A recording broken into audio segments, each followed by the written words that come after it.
संगच्छध्वं संवदध्वं संगो मनांसि जानताम् देवा भागं यथा पूर्वे संजानाना उपासते। একসাথে চলো, একসাথে বলো, তোমাদের চিত্ত এক হোক, পুরাকালে দেবতাদের মতো একসাথে তোমরা তোমাদের যে জ্ঞান, সেই জ্ঞান লাভ করো আর সাফল্যের দিকে এগিয়ে যাও। প্রাচীনকালে সরস্বতী নদীর তীরে বসে আছেন গুরুদেব, তাকে ঘিরে শিষ্যরা বসে একসাথে গুরুদেবের সাথে আবৃত্তি করছেন এই ঐক্যের মন্ত্র, একতার মন্ত্র, যা ভারতবর্ষের হাজার হাজার বছর ধরে প্রাণ শক্তি জুগিয়ে এসেছে ঐক্যের পথে, সংহতির পথে, এক নতুন বিশ্ব গড়ার পথে। নমস্কার, আসুন আজকের বিষয় আমরা আলোচনা করি। আজকের বিষয় একতাই শক্তি। আচ্ছা, আপনাদের মনে তো একটা প্রশ্ন নিশ্চয়ই জেগে গেছে এতক্ষণ, যে এই একতাই শক্তি অথবা ইউনিটির স্ট্রেংথ, এই কথাটা ছোট্টবেলা থেকে আমরা শুনে আসছি, শিখে আসছি, মুখস্থ করে আসছি, কিন্তু এটা আবার নতুন করে চর্বিত চর্বণ করা কোনো দরকার আছে কি? উত্তরটা আসুন, উত্তরটা একটু ভাবা যায়। আজকের সময় উত্তর আধুনিক বিশ্ব, আমরা অনেক কিছু পেরিয়ে এখন এআইতে এসে দৌড়চ্ছি।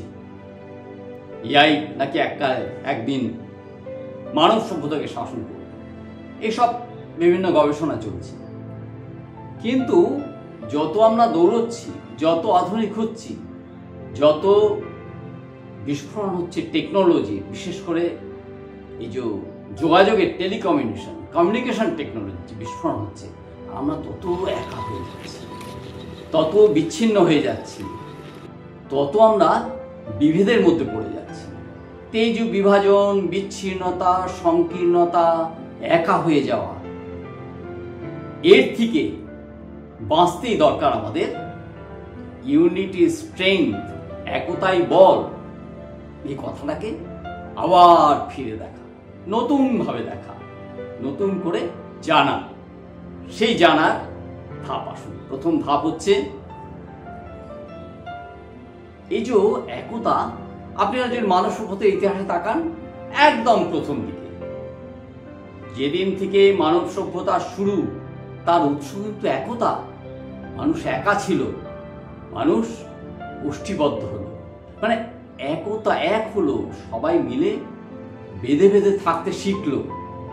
শুরু হয়ে গেল মানব সভ্যতার জয়যাত্রা। তাহলে মানব সভ্যতার উৎস কি? উৎস একতা। একদম প্রথম কথাই হচ্ছে একতা। কিন্তু সেই একতা কিভাবে মানব সভ্যতাকে যুগে যুগে জারিত করেছে আর উন্নয়নের পথে, ডেভেলপমেন্টের পথে এগিয়ে নিয়ে গেছে, কিভাবে নতুন নতুন দিশা দেখিয়েছে, অসংখ্য উদাহরণ আছে সারা পৃথিবী জুড়ে।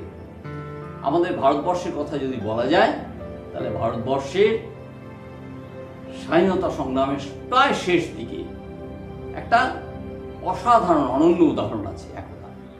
1945 সাল, আজাদ হিন্দ ফৌজ যে অফিসাররা ইংরেজদের হাতে বন্দী, নেতাজি সুভাষচন্দ্র বোস নিরুদ্দেশে যাত্রা করেছে, তাদের লাল কেল্লায় আনা হয়েছে। লাল কেল্লায় তাদের বিচার হবে স্বাধীনতার ঠিক 2 বছর আগে।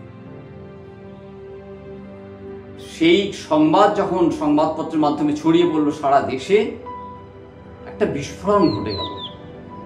সারা দেশে একটা বিশাল একটা আলোড়ন ঘটে গেল। সমস্ত দেশের সব ধর্মের, হিন্দু, মুসলমান, খ্রিস্টান, শিখ, সব ধর্মের লোক, সব বর্ণের লোক, সব ক্ষেত্রের লোক, বড়লোক, ধনী, শিক্ষিত, অশিক্ষিত, সবাই এক হয়ে আওয়াজ তুলল ইংরেজদের বিরুদ্ধে, যে এই যে বিচার, এই বিচার আমরা মানি না। লাল কেল্লায় স্বাধীনতা সংগ্রামী সে বীর আজাদ হিন্দ ফৌজে যে বীর সেনানায়কদের তার বিচার আমরা মানব। তখন কোনো বিভেদ ছিল না, কোনো ছিল না, কোনো ডাক ছিল না, কেউ ডাক দেয়নি তাদের। কোনো নেতৃবীর, কোনো নেতা, তখন বড় বড় নেতারা ছিলেন, তারা কিন্তু কেউ ডাক দেননি এই আন্দোলনে। সারা ভারতবর্ষ একসাথে গর্জে উঠল। সে এক অদ্ভুত উন্মাদনা। এই উন্মাদনার চাপের মুখে পড়ে ইংরেজ সরকার তারা একটা বিচারের প্রহসন করলো, কিন্তু বিচারে কাউকে শাস্তি দিতে পারল না। বাধ্য হয়ে তারা সমস্ত বন্দীদের প্লাস সেনানায়কদের ছেড়ে দিতে বাধ্য হল।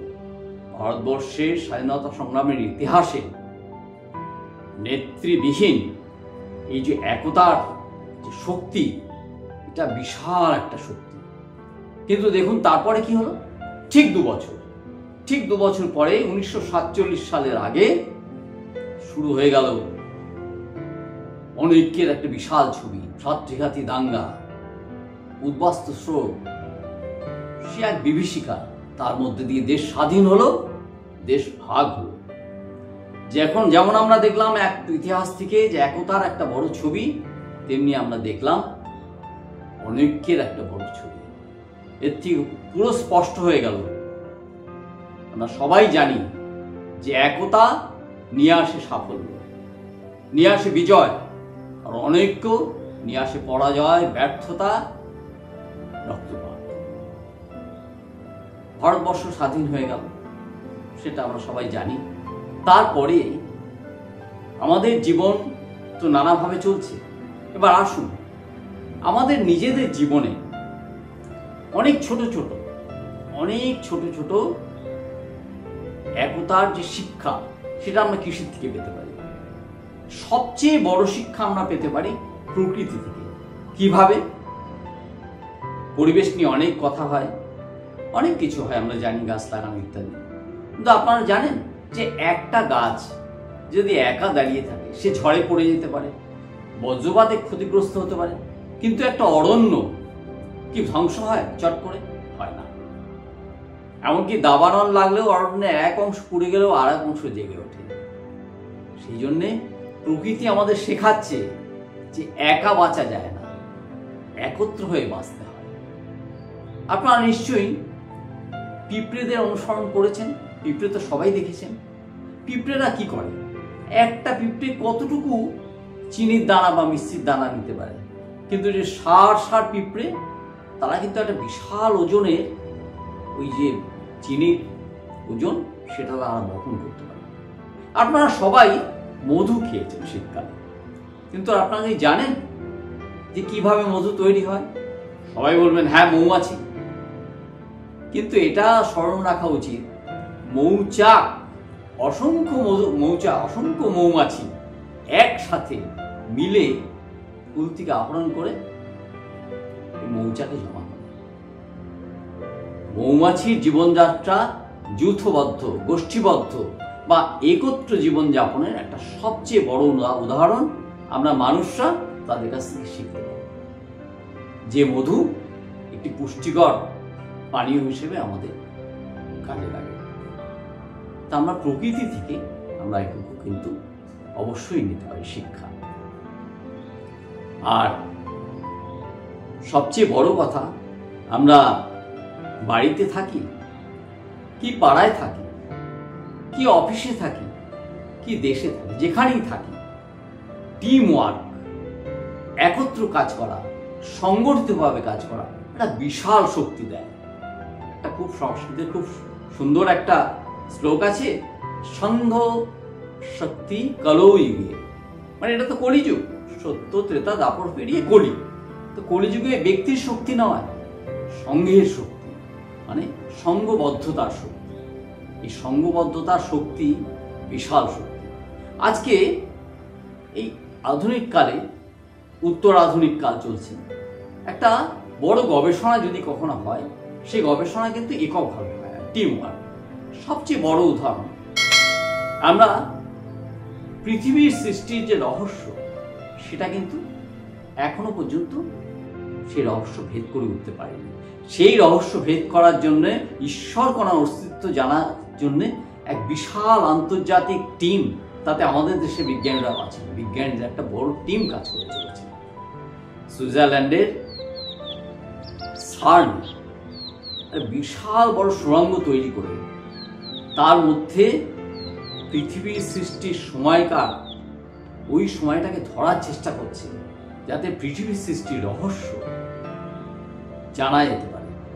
ঈশ্বর কণা যে কণা বলে আমরা যাকে জানি, হিগস বোসন কণা, সেই কণা কি করে সৃষ্টি হলো সেটা জানার চেষ্টা চলছে।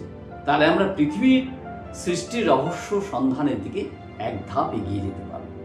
কিন্তু সেটা করছেন কারা? না, সারা পৃথিবীর এক ঝাঁক বিজ্ঞানী, একা নয়, সবাই ইউনিটি, কোনো একক শক্তি নয়, সংঘবদ্ধ শক্তি। এই সংঘবদ্ধ শক্তি ফলে পৃথিবীর সৃষ্টির রহস্য জানতে পারলো না, অনেক কিছু সমস্যা সমাধান করতে পারলো। আজকে যে আধুনিকতম যে কাজ এআই, আর্টিফিশিয়াল ইন্টেলিজেন্স, সেই কাজও কিন্তু কোনো একা হচ্ছে না, একটা সংঘবদ্ধ বিজ্ঞানীর টিম কাজ করছেন। আপনারা জানেন এই যে আমাদের ভারতবর্ষের মহাকাশ বিজ্ঞানের যে এখন বিরাট উন্নতি হয়েছে, সেখানেও কিন্তু শুধু ভারতবর্ষের মহাকাশ গবেষণা সংস্থা ইসরো কাজ করছে না। ভারতবর্ষের মহাকাশ গবেষণা সংস্থা ইসরো, ইউরোপের গবেষণা সংস্থা যেটা আছে ইউরোপিয়ান স্পেস এজেন্সি, আর আমেরিকার যে গবেষণা সংস্থা নাসা, সবাই মিলে কিন্তু একত্রে কাজ করছেন। কিছুদিন আগে একজন ভারতীয় মহাকাশ বিজ্ঞানী ঘুরে এলেন মহাকাশ থেকে, সেখানে নাসা ইসরো হাতে হাত মিলিয়ে, কাঁধে কাঁধ মিলিয়ে কাজ করেছে। তাহলে এটা কিসের যুগ? এটা হলো টিম ওয়ার্কের যুগ। টিম ওয়ার্ক ব্যক্তি, সমাজ, দেশ, পৃথিবী সবকিছুকেই সাফল্য, শান্তি আর নতুন একটা আলোর দিকে এগিয়ে নিয়ে যায় সব সময়। এটা কিন্তু একটা আধুনিক যুগেও, এই বিচ্ছিন্নতার যুগেও একটা বড় উদাহরণ আমাদের কাছে। আর কিন্তু একতার তো অনেক বাধাও আছে, অনেক শত্রু আছে, সেটাও আমাদের চিনে নেওয়া দরকার। দুটো শত্রু যমজ ভাইয়ের মতো, একটা হচ্ছে অহংকার, ইগো যাকে আমরা বলি, আর একটা হচ্ছে ঈর্ষা। যদি ইগো থাকে, আমি সব পারি, আমি সব করতে পারি, আমি সব দেখিয়ে দেবো, আমি সব করবো, তাহলে একটা খুব সুন্দর কথা আছে না, যে অহংকারে পতনের মূল। অহংকার মানে একক ব্যক্তি যখন মধ্যে অহংকার যখন ব্যক্তির মধ্যে আসে, তখন সে একা হয়ে যায়, তখন সাফল্য তার কাছ থেকে দূরে সরে যায়। আরেকটি কি বললাম? ঈর্ষা যদি কোনো সমাজের ব্যক্তিদের মধ্যে এসে যায়, পরস্পরকে তারা ঘৃণা করতে শুরু করে, পরস্পরের ভালো দেখতে চায় না, তখনও কিন্তু সেই সমাজের পতন ঘটে। আর অনৈক্যের এই দুটো একটু বড় কারণ। এই দুটোকে কিন্তু আমাদের সব সময় উঠতে বসতে সর্বদা অভ্যাসের মধ্যে আনতে চাই। এই দুটোকে যেন আমরা অ্যাভয়েড করতে পারি, এই দুটো থেকে যেন দূরে যেতে পারি। Last but not the least বলবো যে আমাদের এই মুহূর্তে থেকে একটা মন্ত্র হোক, এই মুহূর্ত থেকে একটা শপথ হোক, আমি নই, আমরা। ঠাকুর শ্রীরামকৃষ্ণদেব একটা প্রচুর তো উপদেশ দিয়েছেন, খুব সুন্দর একটা উপদেশ আছে, আমি মোলে ঘুচিবে জঞ্জাল। কিসের জঞ্জাল? অনৈক্যের জঞ্জাল। আমি অহংকে সমাপ্ত করো, তাহলে অনৈক্যের জঞ্জাল সব সরে যাবে, ঐক্যের যে আলো, সে আলোটা আসবে। আমি নই, আমরা। এটা আমাদের স্মরণে, মননে, কাজে কর্মে আমাদের মাথার মধ্যে ঢুকিয়ে নিতে হবে, অভ্যাসের মধ্যে চাল। যে কোনো কাজ, যদি পরিবারে আমি থাকি, আমি না, আমরা। হয়তো আমি বেশি কাজ করছি, কেউ কম কাজ করছি, কিন্তু আমরা। যদি আমরা কোনো পাড়ার ক্লাবে থাকি, সেখানেও আমরা। অফিসে টিম ওয়ার্ক যদি হয়, একটা ফুটবল টিম নিশ্চয়ই আপনারা জানেন, 11 জন সেখানে কিন্তু খেলে, ঠিক মতো ভাবে খেলতে হয়, নাহলে কিন্তু সে টিম জিতবে না। আমরা রাষ্ট্রের ক্ষেত্রেও চাই, বিশ্বের ক্ষেত্রেও তাই। বিশ্বে তো মানে পারস্পরিক সহযোগিতা অসংখ্য মঞ্চ তৈরি হয়েছে। কেন তৈরি হয়েছে? যে আমি নই, আমরা। এই মন্ত্রটাই হচ্ছে আজকের দিনের মন্ত্র। তাহলে ইউনিটি স্ট্রেংথ, একতাই বল, এটা সফল হবে। আর আজকে রাখি বন্ধনের দিন,